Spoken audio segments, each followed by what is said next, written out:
নাম ছাড়া কোনো কথা নেই, কোনো ইবাদত চলবে না। কিন্তু আল্লাহ রাব্বুল আলামিন সালাত সম্পর্কে সর্বপ্রথম কোরআন নাযিল করলেন না।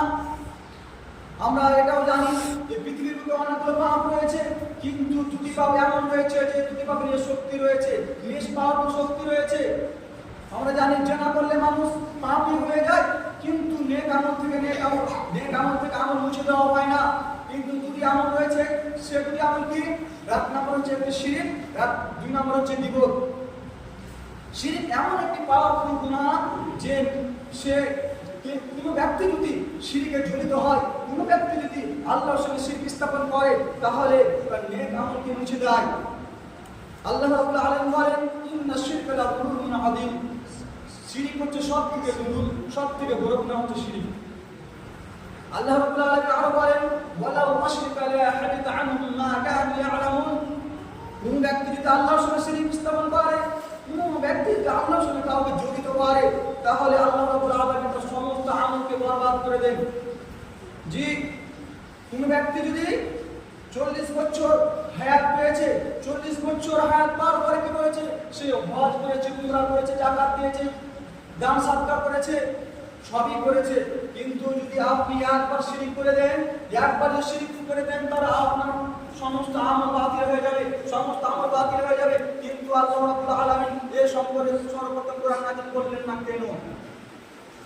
সর্বপ্রথম শিক্ষা সম্পর্কে কোরআন নাযিল কেন করলেন? ভাবার বিষয় রয়েছে। শিরক পৃথিবীর বুকে মাপ রয়েছে।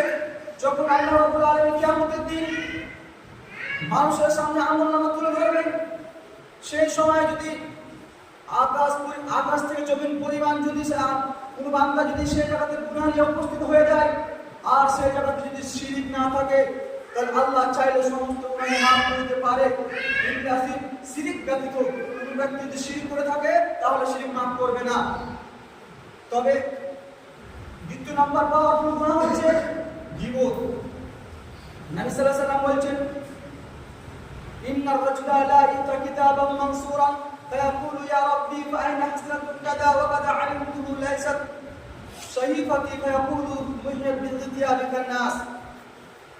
যখন মানুষকে কিয়ামতের দিন আমলনামা তুলে ধরা হবে মানুষের সামনে, সমস্ত বান্দাদের সামনে, যখন আল্লাহ রাব্বুল আলামিন আমলনামা তুলে ধরবেন, তখন সেই বান্দা বলবে, যার আল্লাহ যে গীবত করেছে, যার আমলনামা কেটে নেওয়া হয়েছে নেক আমল থেকে, সেই বলবে আল্লাহকে, হে আল্লাহ রাব্বুল আলামিন, আমি পৃথিবীতে এই কাজগুলো করেছি, মসজিদে দান করেছিলাম, এমনকি হজ করেছি, 5